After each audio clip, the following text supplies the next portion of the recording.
সম্মানিত মুসল্লিগণ, আল্লাহ তাআলা আমাদের জীবনকে সফল ও ঈমানদার বানাইবার জন্য যেসব বিধান দিয়েছেন তার মধ্যে সর্বাধিক গুরুত্বপূর্ণ হচ্ছে নামাজ।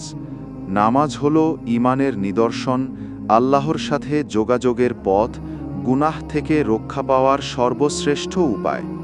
হুজুর সাল্লাল্লাহু আলাইহি ওয়াসাল্লাম এরশাদ ফরমায়াছেন, কিয়ামতের দিন সর্বপ্রথম নামাজের হিসাব লওয়া হইবে।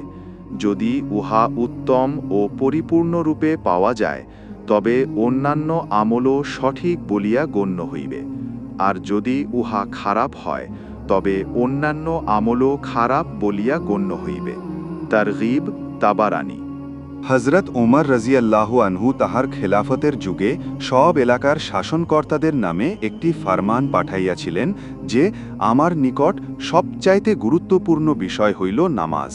যে ব্যক্তি উহার হেফাজত ও এহতেমাম করিবে সে দিনের অন্যান্য কাজেরও এহতেমাম করিতে পারিবে, আর যে ব্যক্তি নামাজকে ধ্বংস করিবে সে দিনের অন্যান্য কাজকে আরও বেশি ধ্বংস করিবে।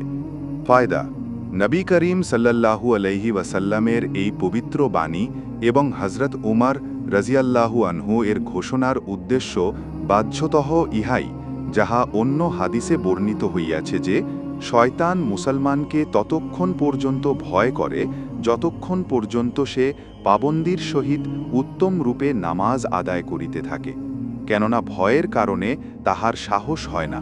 কিন্তু যখনই সে নামাজকে নষ্ট করিয়া দেয় তখন শয়তানের সাহস অনেক বাড়িয়া যায় এবং তাহার মধ্যে ওই ব্যক্তিকে গোমরাহ করার আকাঙ্ক্ষা পয়দা হইয়া যায়। অতঃপর শয়তান ওই ব্যক্তিকে বহু ধ্বংসাত্মক কাজে এবং বড় বড় গুনাহে লিপ্ত করিয়া দেয়। ইন্নাস সলাতা তানহা আনিল ফাহশাই ওয়াল মুনকার, অর্থাৎ নিশ্চয়ই নামাজ নির্লজ্জতা ও অশ্লীল কাজ হইতে ফিরাইয়া রাখে।